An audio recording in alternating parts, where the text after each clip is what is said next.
Hey, everybody, and welcome to Death By, where contestants will earn reps for their arguments for a chance to stand on top of the podium. I am your host, Lauren Khalil. Whoever I decide has the best argument through the final round will earn 30 seconds to talk about a topic of their choosing. On today's episode, we have the Chief Executive at HWPO, Matt O'Keefe, CrossFit Games reporter Nikki Brazier with Kettlebells and Cocktails,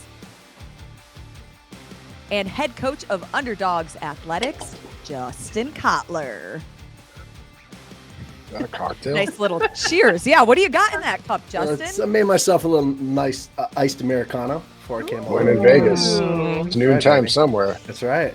Mm-hmm. Okay, who knows what kind of tangents he's going to get on today when he's all hyped from the Americano. I love it. baby. Let's I go. got the timer out, don't worry. Already off to a great start. I love it. Let's play Death By. Well, the offseason, it's now in full swing as competitions are either in the midst of their online qualifiers or sending out hand-picked invites to athletes to join their in-person competition. Which athletes who did not compete at the games, whether it was due to an injury or maybe they just missed qualifying, are you most excited to see in the offseason and why?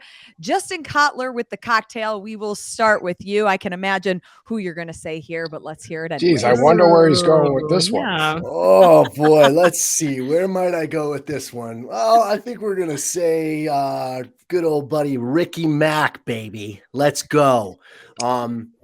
Whether you love him, whether you hate him, he's one of the most polarizing figures in the sport. When he shows up, it just brings more attention to the event.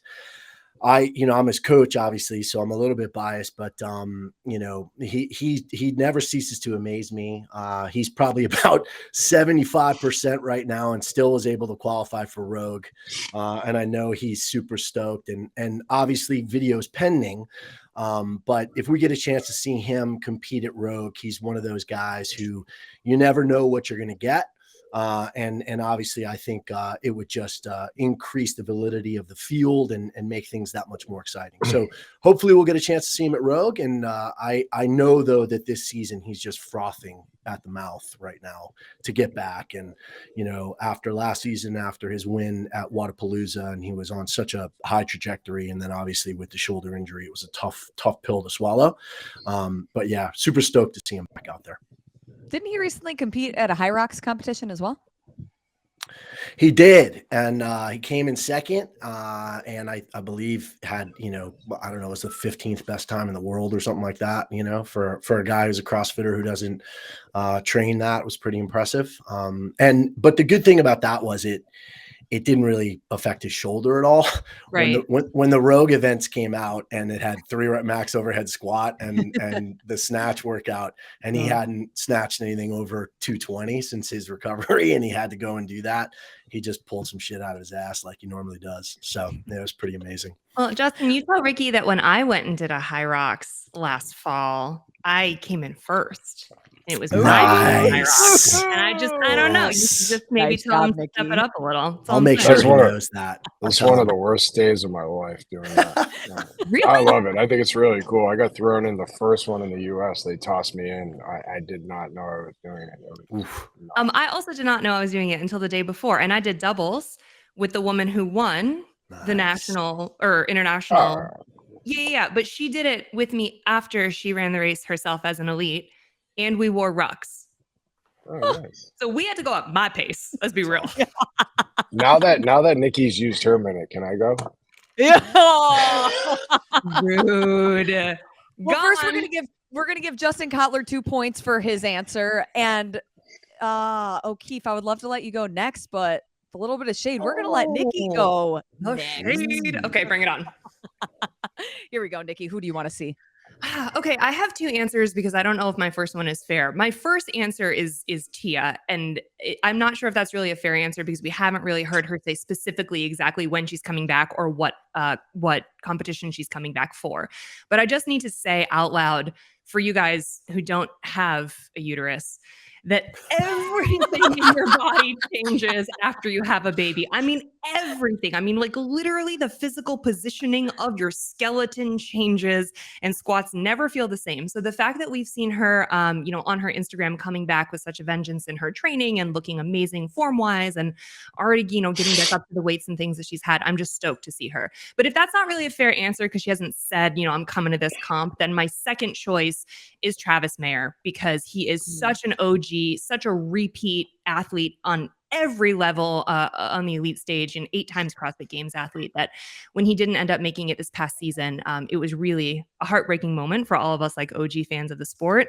And I know he's really hoping to come back and make a showing at Rogue. So I would love to see him do that.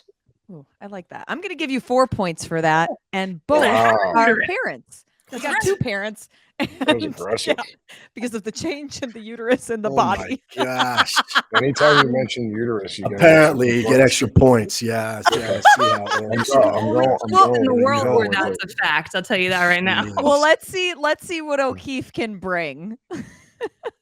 Well, I don't know how I can match the uterus conversation, but I would say that I have a male and a female. I am incredibly excited to see Brooke Wells next year. I mean, fierce competitor, one of the greatest competitors in the history of our sport.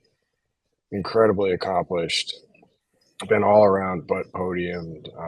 Had obviously a ton of things to deal with, even more than most people even know. Being close to her, she's in the category of one of the toughest people I've ever been around in my entire life. And this as fuel, her not qualifying, to me is a really cool dangerous formula for her moving forward. So I'm excited to see her back. I know she's charged up. That'll be fun to watch. And male, which it would be maybe a newcomer, never been to the games before, would be Victor Hoffer. We got to spend some time with him leading up to the games. He was on the demo team. He stopped through Vermont on the way to do some training. And first of all, he's just an amazing kid. Really fun and easy to be around.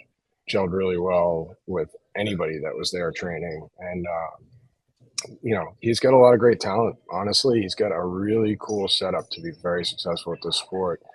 I'm excited to see his development and see him on that big stage. He's a performer. He just won the Rogue qualifier, which is, that's incredible. Honestly, that's a very stout field. So I know it's an online competition, but it's still impressive. So I'm excited to see those two next year. O'Keefe, I'm actually going to give you 5 points for this because Victor Hoffer, I think he's very interesting to see how he's going to fare against the rest of the field, and especially winning the Q at this point unofficially, I think is good momentum to see what he does during this offseason. All right, O'Keefe, you lead the way. Nikki is close behind. Justin has a couple more points to earn himself to be a contender, but that's okay. Still plenty of game. Apparently, Lauren left. doesn't like Ricky very much. So there we go. All right, let's move on. Not On to the next true, one. Not true. All right. Shots have been fired. Just predictable. You're just very predictable. That's all. Oh, I know. Dang, I don't know what happens in these off weeks with you guys. This feels like this is like a dog The fight. on week, Nikki. This is Oh, the on week. got it. My bad. My bad. Oh, yeah. It is a dog fight. People take things personal on this show. Hey, bring it on. Let's go. Here we go. Topic number 2. And here is a debate that truthfully never gets old. Do you love it or hate it? Wall ball targets and box heights the same for men and women. O'Keefe, since you are leading from the last round, we'll let you start this one off. I'm going to get my Swiss flag out for this one. I do. Oh. I both No love points. and hate it. Not allowed points.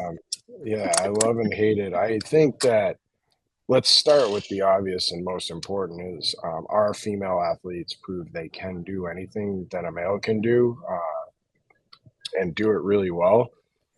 So, for me, I just want to see them race and in the performances to be, fun and exciting for them and everybody watching. And I think that, we have data historically that would show that some of those things, whether it's higher or, reps or weight, will create a different type of race or time domain. So I just, my only thing with any of these is how do we put them on the floor to shine and show all their amazing, hard work, in how they perform. So I hate it if it's going to not create an awesome race and everybody's going to get stuck doing singles around something. And wall balls, I think historically we've seen can be, really hard for females if, not if too heavy or high because, I mean, look at other sports, golf and tennis, and they all have variability to make sure that the performance is premium. And I think we should look at it the same way. Not really an answer one way or another, Yeah. but some good points to the table. I award you no points for this round, but Wow, good really? ideas, Wow. None. How is that no Must plant your points? flag in the sand. you didn't say whether you loved it or hated it. You I stood just right in said the at the middle. end. I just said at the end that we should adjust certain movements for performance. Sounds like a bunch of buzzwords that don't mean nothing. I learned them from being interviewed by you, Nikki. Oh, zing. Let's move over to Justin Kotler. Let's see if he will step on one side or the other of the fence. I'm gonna go with love it. I just, when I see a 14-pound wall ball to a 9-foot target, where we are right now with the sport, when I saw that at the games, I just shook my head. At this point, I think we need to reevaluate this, and we need to make sure that when we're programming that it's appropriate, especially for the level of athlete that we're now dealing with. I feel like 14 pounds to 9 feet was very 2007 and we're in 2023 now. So I love it. I think without question, our athletes just continue to push the envelope. And I always say they're superhumans doing superhuman things. And I look at 14 pounds to 9 feet as not superhuman. So I think we need to alter that a little bit. 3 points for Justin Kotler, making his comeback now. Started light, but we're getting there. We're trickling up. Nikki, what are your thoughts on this one? I love it. I love it. I think it's a hearkening back to our roots. It's got Jackie vibes where men and women across the board do the exact same type of a workout. I think it sets the precedent that we expect all of our athletes to be capable of accomplishing great things. And I also think that it doesn't necessarily limit athletes in the way that you might expect, especially on the women's side, right? Like we've seen some of our smallest athletes have the biggest ups and have no problem getting up onto a very tall box or shoot that shot for the wall ball. So I really like the equality. I really like the message that it sends, really like the precedent that it sets rather. And I really like the fact that sometimes when you really level the playing field equipment wise across men and women, we sometimes see the women come through and kick all the men's butts. So it sets up the atmosphere for that to happen too, which is really fun from a spectator's perspective. 2 points for Nikki. Follow-up question to the group. When we're looking at the wall ball shots, when we're looking at the boxes, to me, it's not so much about comparing the men's field to the women's field, but just comparing from a leaderboard perspective. So what part or at what point is that part of the conversation, even when you hear some people say, oh, the women's weights should be heavier just because the athletes have gotten that much better in the sport? Well, here I'll jump in at the risk of getting zero again. But no points will be awarded for the follow-up I don't question. know if I would completely follow your question, but I do want to talk about what Nikki just said is a perfect example of where I'm coming from.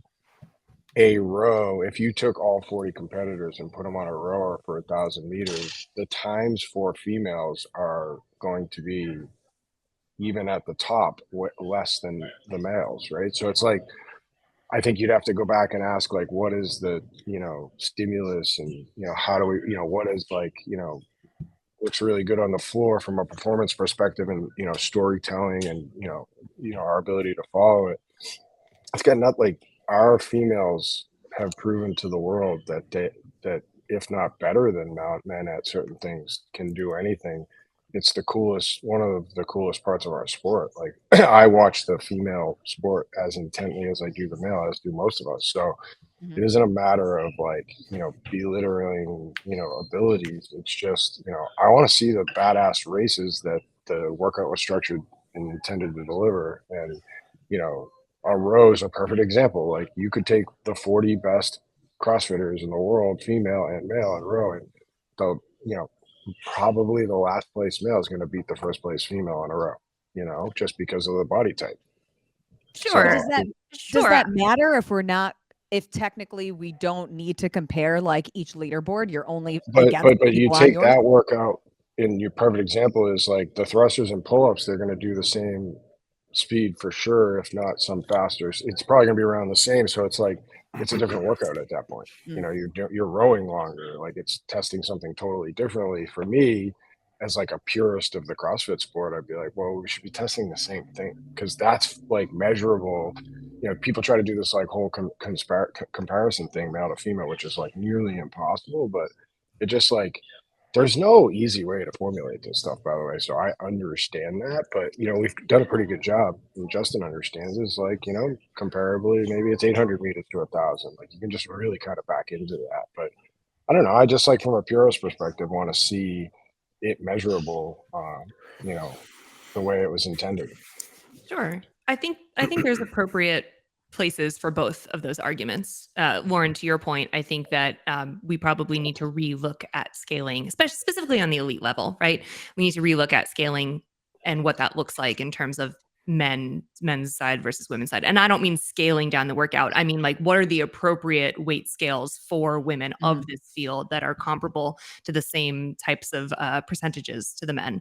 But I also think that the movements in which you're going to set up a scenario like the one that O'Keefe talked about with the row are probably limited in that respect to just a few of those monostructural elements versus like when you have a chance to send out a field of 40 or 60 or however many elite athletes doing, let's say Murph all at once, and we see the women come through first. It's just, I think there's a time and place for both. And no, I don't think that we necessarily need to be judging everyone on a completely even scale. I'm just saying every so often when it makes sense, it puts on a really great show for the viewers. And it's a really wonderful showcase of the athletic ability across the board and how we are really one of the few sports that has the opportunity to do that, put men and women on the same scale. It's fun.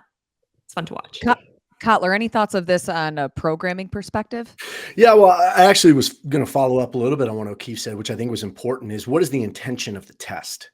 What are we trying to do, right? And ultimately, you do want to make sure that if the intention for the men's test and the weights and the height of the box, et cetera, is it creates a similar intention for the women, right? Because you don't want one test to take one gender 8 minutes and then it takes the other 16. If we're looking to create a test that creates similar intentions, then I think it's important that we do look at it. But and obviously, listen, everything is going to be a little bit different depending on the test. I mean, I think about intervals at the games, right? Like that's the workout that I'm thinking of. And I think that was appropriate, when we look at the box heights and we look at, because if you had the women doing the burpee box jump overs at an 8-inch higher box, it probably slows it down a little bit more. But what I'm talking about though is where we see traditional CrossFit tests, or we see, a workout at the games like the pig chipper where we had 100 wall balls. And, to me, 14 pounds to 10 feet would have, your winners would have been the exact same as they would have been 14 to 9 feet. It wouldn't have changed anything. But I just think that we're at a level now when we're looking at a lot of these things that we need to take into account, like how incredible our women are. And we can't go by kind of what we've done in the past. I think we need to make sure that we're updating and we're taking a look at where we are now and where we're moving towards. So I think it's important to reevaluate a lot of that stuff. The evolution of the sport. So are you going to give him credit for waffling now too? No, there's no points on that. No credit for any of the follow-ups. I should have gotten a point though. I know, yeah, me too. It's a tight race, Nikki with 6 points, Justin and Matt just behind her with 5 each as we head into the third and final round. So Sean. Yep. Screw that up. Yep, edit that out. I'm leaving that in there. I'm leaving that in there. He's Hi, had enough. everybody. I pressed the wrong button. I'm just Our gonna sit here and producer let- behind the scenes. Yeah, I that thought was you wanted to really come in jarring and for say people, and I something. apologize. I'm gonna go away now. You should give him. You should give him a couple points. Yeah, Sean absolutely. is now in the lead. That was so Sean is good. winning. Yeah. Here we go, the third and final round. One priority that I'm sure CrossFit is looking at in the offseason is how to become not just financially stable, but lucrative. So what is one idea that each of you have that would make CrossFit more lucrative for the athletes and or the business? Nikki, I will let you start this round. Okay, so I have a biased idea. Take this for what it is. But I think that Okay. CrossFit should invest more dollars and opportunities into marketing services and providing marketing services and help to affiliates and athletes. And I think that they started well with that toolkit that they developed last year, but I think that marketing is an ongoing process and is really complicated. And it's a farce to think that, you can just go into Facebook and push boost on a post and get 1 million people walking in the door. So I think if CrossFit were to offer ongoing marketing services with live people to help answer questions about content creation and about media buying and about what that looks like in a geographic target to your box, then more people would step into the affiliates every day, and inadvertently more money would come into CrossFit right from the bottom to the top. And similarly, there are so many opportunities to market on paid social with the athletes, to do whitelisting, to do cross-posting, to help them develop content, to provide them with content that they can then post. And that brings more money into them on their side via sponsorships. It helps them pay to get into more competitions and kind of like get the word out there all around about CrossFit, both from a business perspective and also from just a social perspective, getting the answers, what are words? Getting the eyeballs on the sport from a few different perspectives. And I just think it's a really complicated thing that's always changing. Just providing one piece of content saying like, hey, here's your toolkit, do the very best you can, we got your back, isn't enough with the changing times and the changing ways that marketing is continuously evolving. More marketing. I like it. is this- Shameless is plug this for round- Nikki Bracer. Is this round 3 minutes? Is that how long? Shots fired, baby. I would like to see how many points O'Keefe gets for this round. Gone.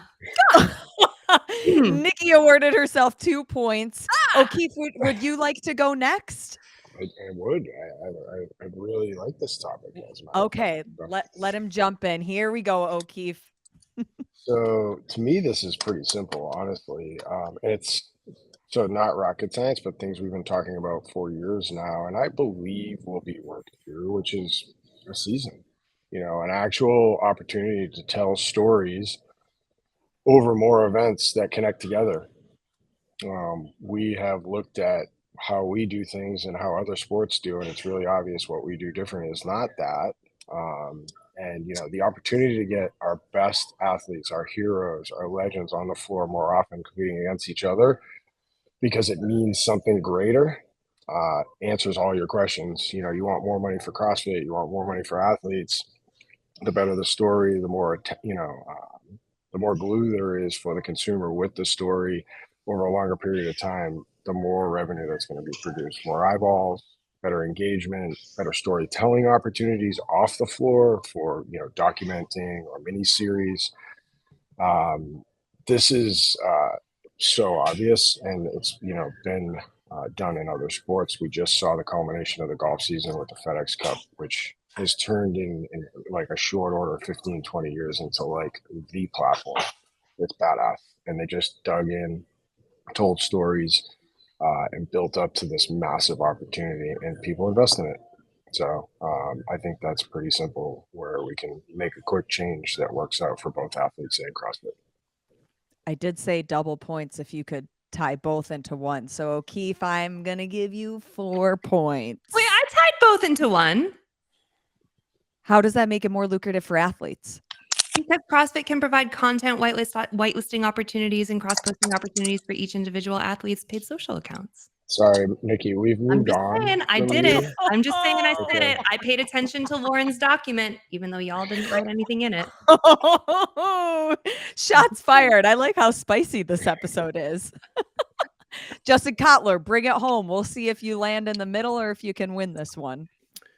So I've been talking about it for a little while, and I think we have such unbelievable athletes. We have such an incredible sport. We've got such a, like I said, we've got superhumans doing superhuman things. And where I think we could get the most bang for our buck is along the lines of what Formula One has done with Drive to Survive, what the tennis tour has done with Breakpoint, what golf has done with Full Swing. We need some type of documentary, a reality TV show that goes into the camps, that goes into the stories, that dives into the competitions. There is so much content there. People love athletes and stories and following them. And that would do an immense amount for both the sport and our athletes. And I think right now we're just massively missing the boat on that because, like I said, there's nothing like what we do and what our athletes do and what the sport shows people. And I think it's a no-brainer. I know it's easier said than done. And I've heard some rumors about maybe some things being talked about at semifinals and things like that. But this thing needs to get done. I have no doubt in my mind that if it would be huge for both CrossFit and our athletes.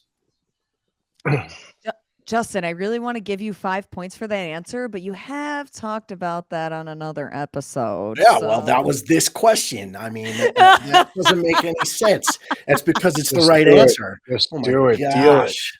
Wait, I have to tell you, I've not heard Justin's answer on another episode, and I think that's a great idea. I know. Lauren's I going to think that's a penalize really me fun idea. for having a I great didn't- idea. I did. my Okay, you know Call what? me I'm going ahead to of give you time about 10 it. points for that because it was such a good response. I deserve 2 of those, just saying. 10 points. 10 points, 10-pointer because it was so good that he brought it back onto Death by, even though he's already fun. talked about it. I would before. watch that. But Well, okay, then mine should be question. 10 points because mine included that in that. And Yours but it was very greater. good. I have a question. Just not for quite as good as Justin. mine. Yeah. Yeah. Yes, Nikki, question. Is it, I mean, like, it would get messy. In reality TV, she always messy. But is that like, That's part of the deal. is it, well, I was going to say, is it I like, like no it. press is bad press? Or is it, is that something that we would have to step into cautiously as an Have you- organization? Have you watched need- Drive to Survive? Have you watched? Only small parts. Okay. You Yeah. have to do it. You have to do it. I agree with You have to Keith develop 100%. you have to develop the characters. Yeah, There's no, I know. character There are development. heroes and there are villains in every get it. sport, and I it get it. grows the sport. And you know what? People tend to love the villains as much I as they know. love the heroes. I know. And If you take that back to CrossFit though, which is like this like pillar right in the gym, this is where it becomes better for them from a marketing perspective because Pat Fellner is a chiropractor and a dad. It doesn't Oh, work yeah. out nearly as So much good. as people think. But we got to tell that story. We got to humanize every one of our athletes. That it's essential. And I think honestly, we're not saying anything that I know that they're not currently thinking about. Honestly, so it's just he hits the nail on the head. Like that opportunity, we got to take. Like, and by the way, it doesn't matter if it's like, knitting. Like if you tell a story around some sort of community and it, chronicalized and develops, athlete stories and, humanizes these guys, it wins on Netflix. Like every one of those series proves it, like golf, everyone. tennis, and friggin' racing in the United States was zero. COVID hits, that thing comes out.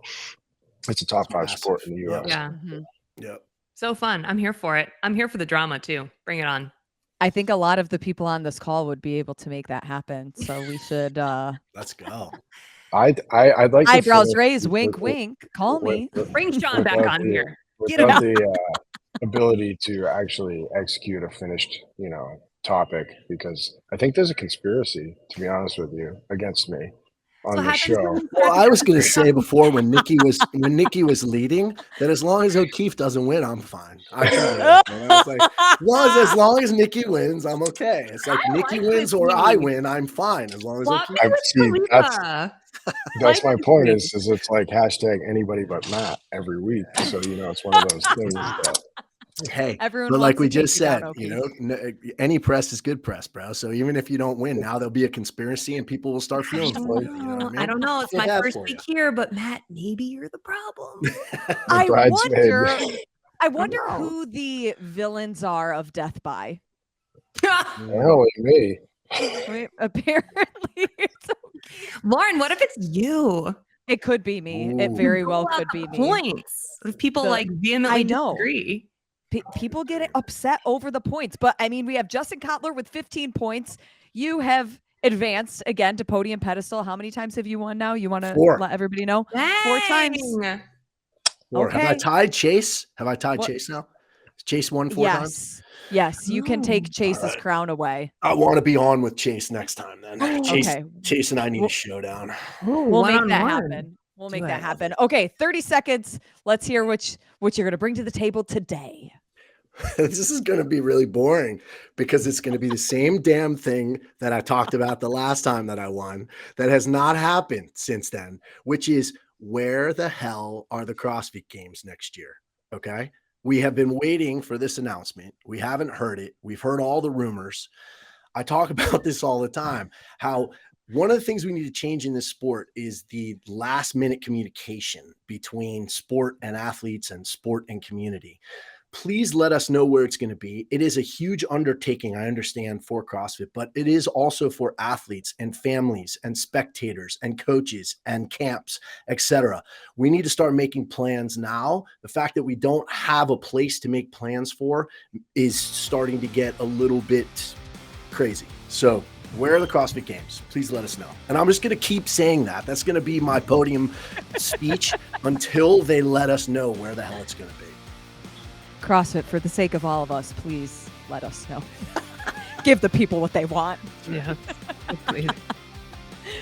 Well, Matt O'Keefe, Nikki Brazier, Justin Kotler, thank you guys so much for joining us for another episode of Death By. Make sure you head over to our Instagram page as well as our YouTube page. Like, subscribe, hit that notification button so you don't miss out on all the good episodes. We'll see you next time.